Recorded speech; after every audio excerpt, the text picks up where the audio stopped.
Hello hi नमस्कार, स्वागत है आप सभी का नेहल वर्चुअल स्कूल के यूट्यूब चैनल पर, जहां मैं प्रणीता शुक्ला लेकर आई हूं आप सभी के लिए आज का अपना नया टॉपिक। जी हां, आज हमारा जो टॉपिक रहेगा वो है संज्ञा। आज हम संज्ञा के बारे में पढ़ने वाले हैं। संज्ञा का शाब्दिक अर्थ क्या होता है, संज्ञा की परिभाषा क्या होती है, उसके भेद कितने होते हैं और उन भेदों में भी उपभेद कौन से होते हैं और उनके उदाहरणों से आज हम संज्ञा के बारे में जानने वाले हैं। आई होप कि आप बहुत उत्सुक होंगे आज का चैप्टर जो है उसको पढ़ने के लिए। तो हम शुरू करेंगे संज्ञा का टॉपिक, जिसके तहत सबसे पहले मैं आपको बता देती हूं कि जो संज्ञा शब्द है वो दो शब्दों से मिलकर बना है, सम प्लस ज्ञा। सम प्लस ज्ञा, जिसका शाब्दिक अर्थ होता है सम्यक ज्ञान। जी हाँ, संज्ञा को हम नाम से भी जानते हैं और हम इसको परिभाषा के रूप में भी देखेंगे। सबसे पहले हम संज्ञा का शाब्दिक अर्थ देख लेते हैं। संज्ञा का शाब्दिक अर्थ देख लेते हैं हम।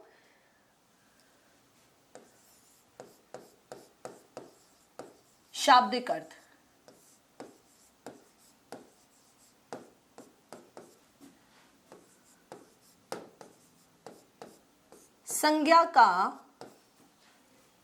संज्ञा शब्द दो शब्द या दो शब्दों से मिलकर बना है। मिलकर बना है।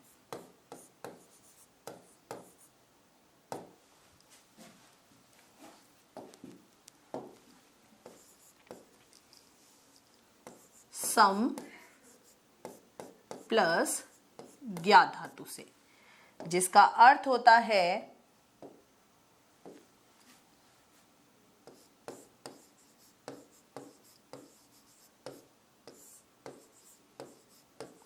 जिसका अर्थ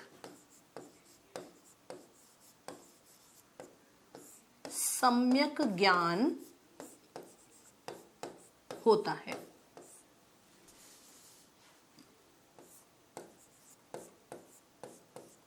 सम्यक ज्ञान होता है। ठीक है, शाब्दिक अर्थ मैंने आपको बता दिया। संज्ञा शब्द दो शब्दों से मिलकर बना है, सम प्लस ज्ञा, जिसका अर्थ सम्यक ज्ञान होता है। ठीक है, संज्ञा को हम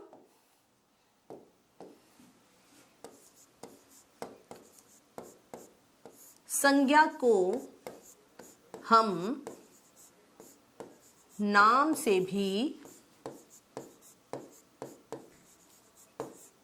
जानते हैं। एक और शाब्दिक अर्थ होता है जिसे हम नाम से भी जानते हैं। संज्ञा का शाब्दिक अर्थ नाम भी होता है, यानी हमारे आसपास जो भी व्यक्ति है, जो भी वस्तु है, जो भी स्थान है, जो भी भाव है, जो भी जाति है, जो भी दशा है, जो भी भाव है, जो भी विचार है, हर एक चीज का कोई ना कोई नाम जरूर होता है और वही संज्ञा होता है। समझ में आ गई? तो किसी व्यक्ति, वस्तु, स्थान के नाम, उसकी जाति, दशा, अवस्था, भाव, विचार आदि का बोध कराने वाले शब्द क्या कहलाते हैं? संज्ञा कहलाते हैं। ये मैंने आपको वर्बली परिभाषा बताती है, अब मैं आपको इसको लिखकर बता देती हूं।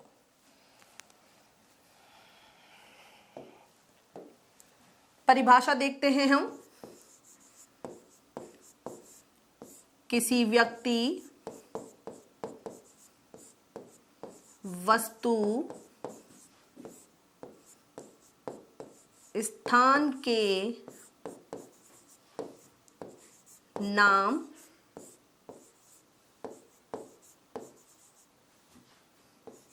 उसकी जाति, दशा, अवस्था, भाव, विचारों आदि का बोध कराने वाले शब्द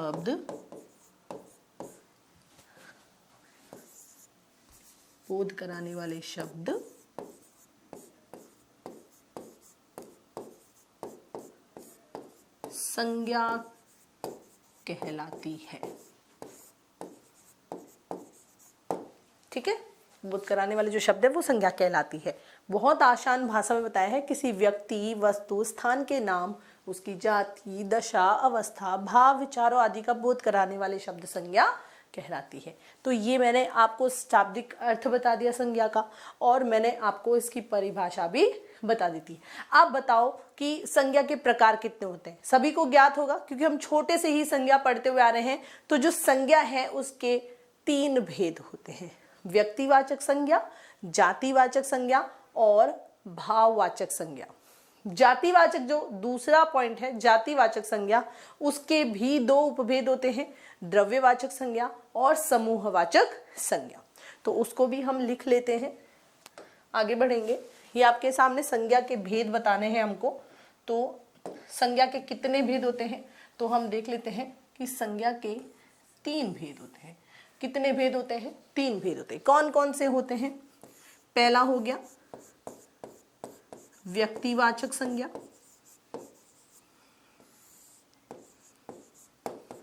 दूसरा हो गया जातिवाचक संज्ञा, जिसमें समस्त जाति का बोध होता है, जातिवाचक संज्ञा, और तीसरा हो गया भाववाचक संज्ञा।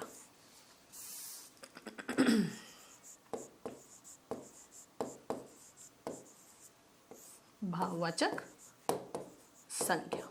ठीक है, नंबर लगा देते हैं हम इस पे। नंबर 1 व्यक्तिवाचक संज्ञा, नंबर 2 जातिवाचक संज्ञा और नंबर 3 भाववाचक संज्ञा। अब जो हमारी जातिवाचक संज्ञा है, ठीक है, इसके भी 2 उपभेद होते हैं।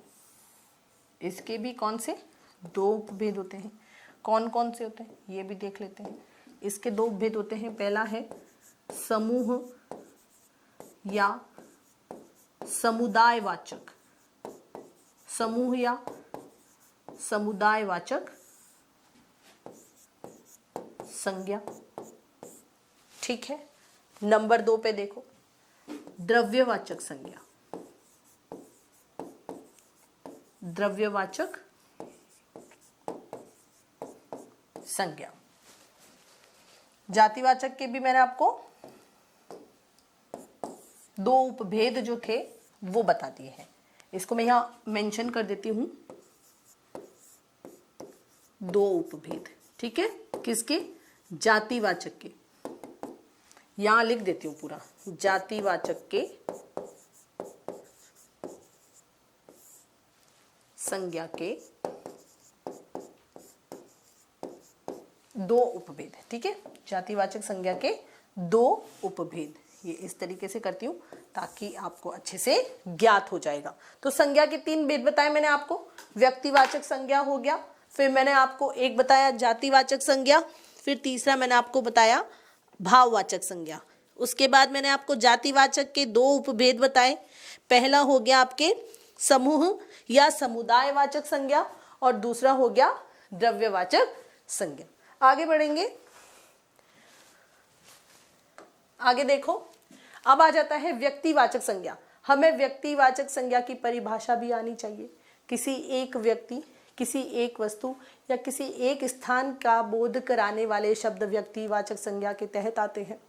ठीक है, जिसमें व्यक्तियों के नाम हो गए, ठीक है, देश के नाम हो गए, राज्यों के नाम हो गए, जिलों के हो गए, तहसीलों के, नदियों के, पहाड़ के, है ना, त्योहारों के, दिन के, महीनों के, ये सब किसके तहत आएंगे? व्यक्तिवाचक के तहत। देखते हैं, सबसे पहले व्यक्तिवाचक संज्ञा का 1 मिनट थोड़ा सा बैक आएंगे। जिसे मैंने आपको यहाँ पे परिभाषा बताई थी, इसके उदाहरण नहीं लिखे, तो 1-2 उदाहरण लिख लेते हैं अपन, है ना। उदाहरण बता देती हूँ मैं आपको, यहाँ पे उदाहरण देख लो। याद आ गया मुझे एकदम से, उदाहरण रह गए बच्चों के। तो उदाहरण हो गया इसमें राम, पुस्तक, भारत, मानवता, प्रेम इत्यादि, है ना। काफी होंगे इतने। ये संज्ञा का अर्थ समझाने के लिए जो कुछ उदाहरण होते हैं वो मैंने यहाँ पे लिख दिए। अब हम वापस आ जाते हैं व्यक्तिवाचक संज्ञा के तहत। तो सबसे पहले हम क्या करेंगे, व्यक्तिवाचक संज्ञा की परिभाषा लिख लेते हैं।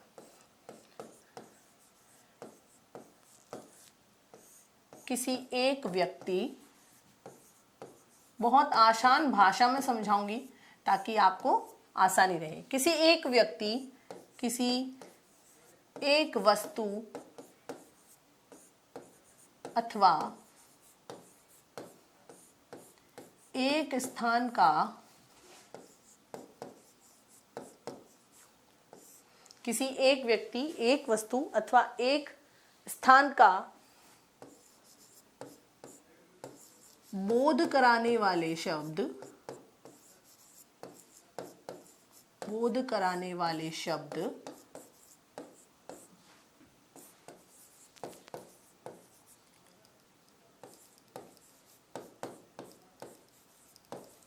व्यक्तिवाचक संज्ञा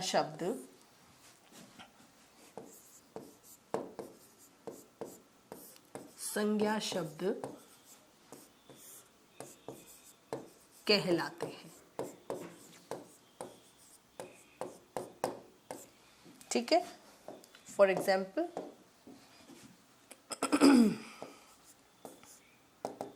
उदाहरण में जैसे राज्यों के नाम,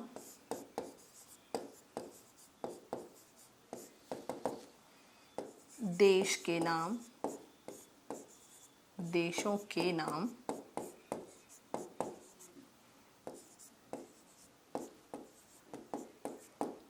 पहाड़ों के नाम,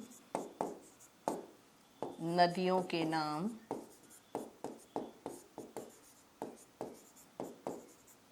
ठीक है, और बताऊं, महीनों के नाम,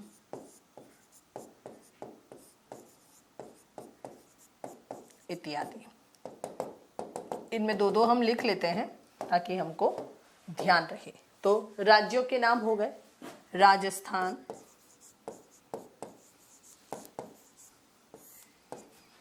हरियाणा, उत्तर प्रदेश,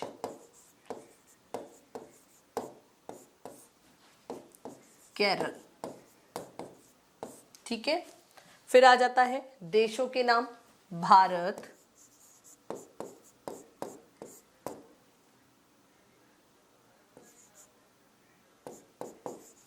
पाकिस्तान,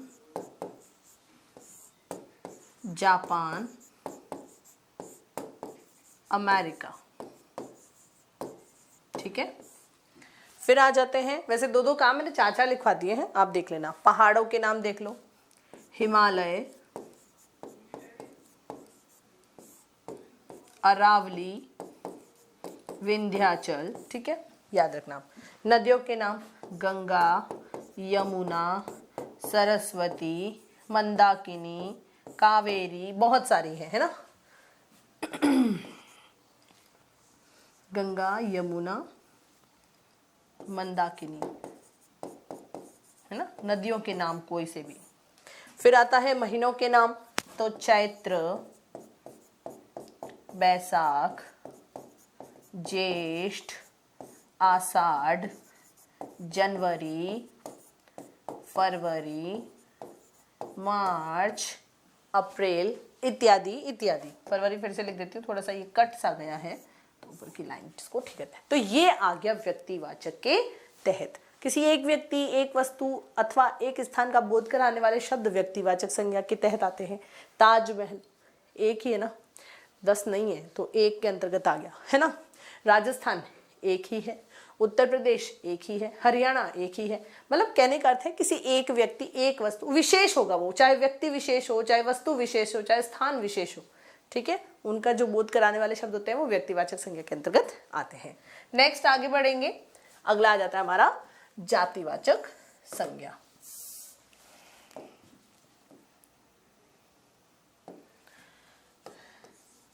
वे शब्द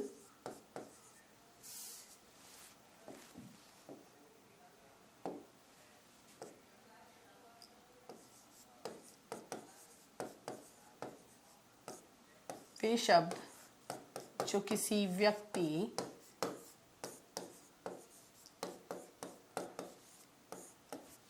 वस्तु अथवा स्थान आदि की समस्त जाति का बोध कराते हैं, वह जातिवाचक संज्ञा शब्द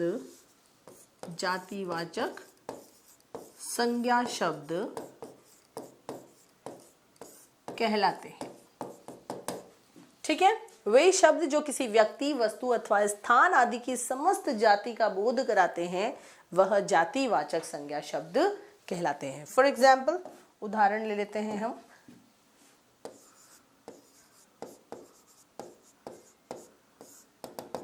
लड़का, छात्रा,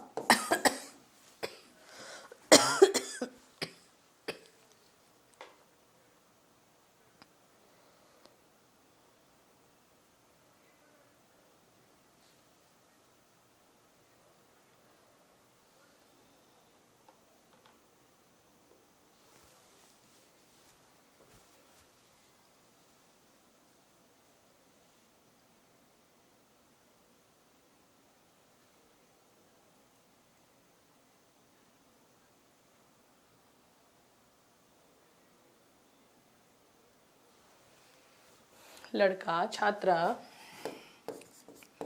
मनुष्य, ठीक है,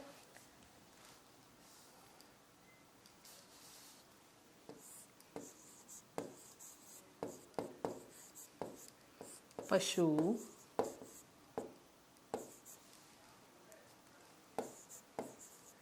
पक्षी हो गए, है ना, ठीक है, पशु पक्षी, अखबार, नक्षत्र, पाठशाला,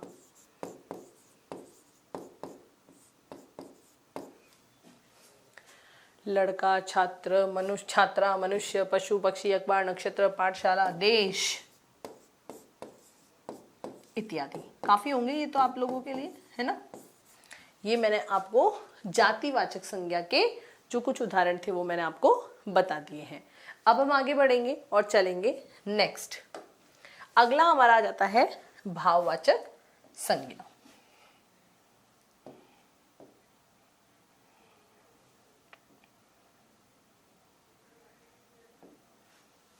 नेक्स्ट हमारा रहेगा भाववाचक संज्ञा। इसकी परिभाषा को भी हम देख लेते हैं और उसके बाद हम इसकी परिभाषा को लिखेंगे।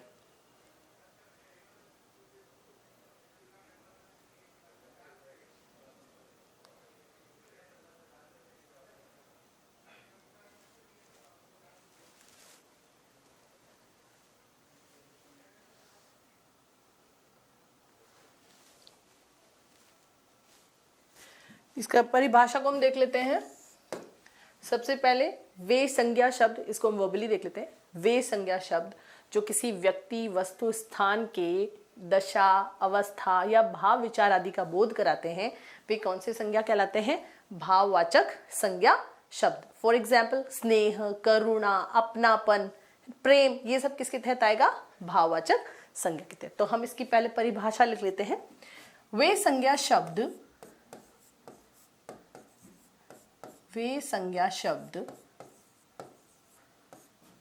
जो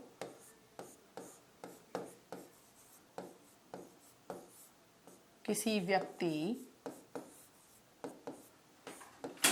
वस्तु तथा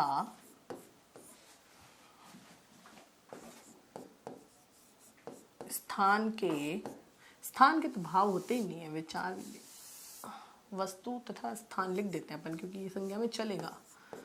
ठीक है, तो वे संज्ञा शब्द जो किसी व्यक्ति, वस्तु तथा स्थान के स्थान की दशा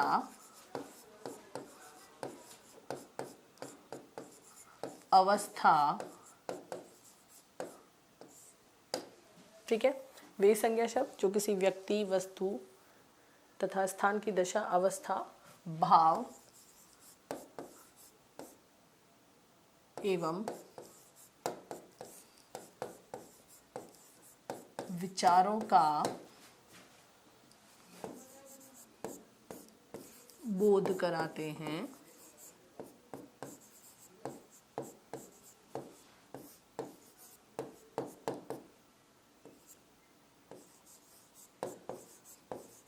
भाववाचक संज्ञा शब्द कहते हैं। भाववाचक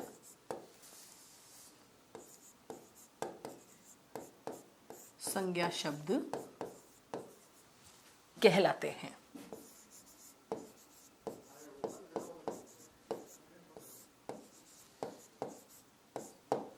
उदाहरण देख लेते हैं।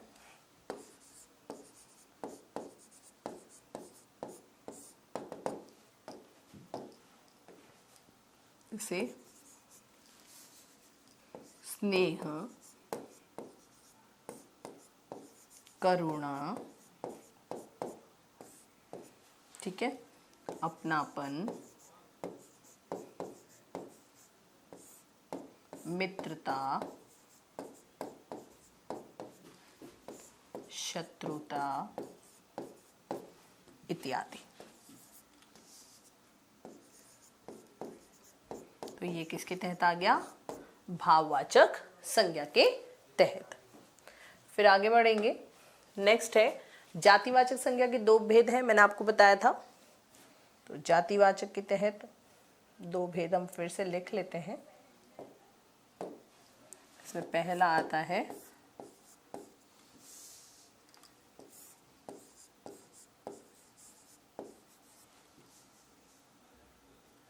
समूह या समुदायवाचक संज्ञा।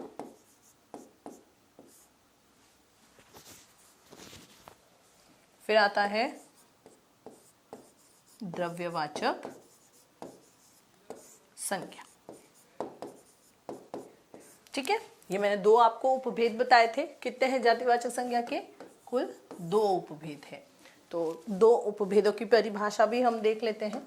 ये आपके सामने पहला आ जाता है द्रव्यवाचक और दूसरा आ जाता है समूहवाचक। तो वे संज्ञा शब्द जो किसी व्यक्ति, वस्तु अथवा स्थान के समूह या द्रव्य के बारे में इंगित करते हैं। अगर समूह के बारे में करेंगे तो समूहवाचक हो जाएगा, और द्रव्य के बारे में या द्रव्य या धातु या पदार्थ के बोध कराते हैं वे संज्ञा शब्द जो धातु या द्रव्य या पदार्थ का बोध कराते हैं वे द्रव्यवाचक के अंतर्गत। तो पहले हम द्रव्यवाचक की लिख लेते हैं। ठीक है, वे संज्ञा शब्द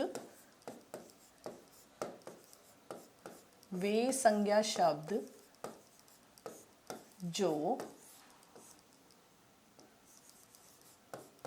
धातु या द्रव्य पदार्थ का बोध कराते हैं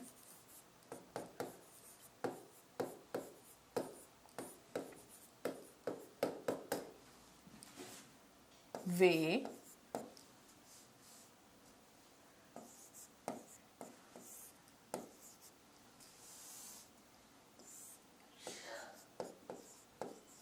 द्रव्यवाचक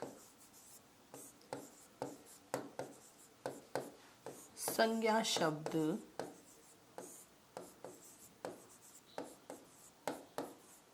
कहलाते हैं। ठीक है, जैसे फॉर एग्जाम्पल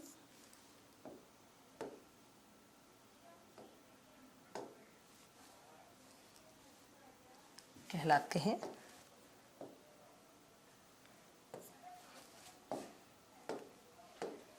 जैसे सोना, चांदी, लोहा,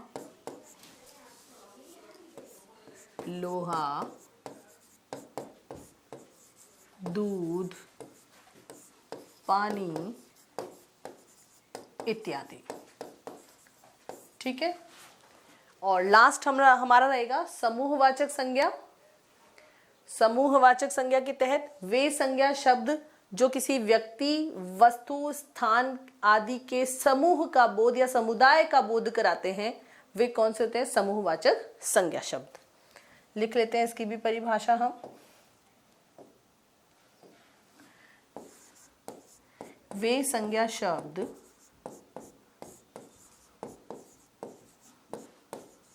जो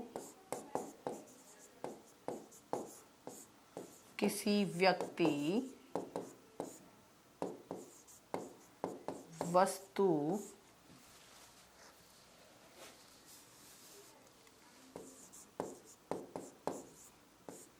आदि के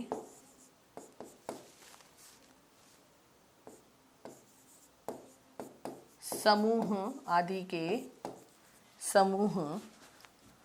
या समुदाय का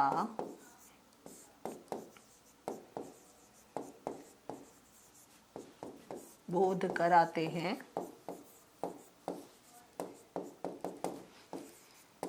वे समूहवाचक संज्ञा शब्द कहलाते हैं। उदाहरण देखो इसके भी, जैसे सेना,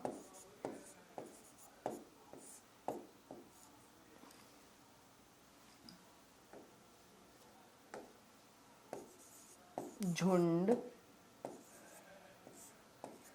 जैसे सेना हो गया, झुंड हो गया, और क्या लिख सकते हैं हम सेना और झुंड के अलावा?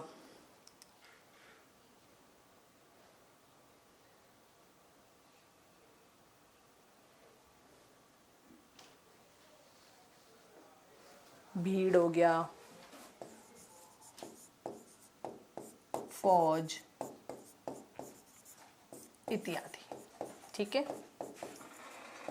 ये हमने इसके भी कुछ उदाहरण लिख लिए हैं।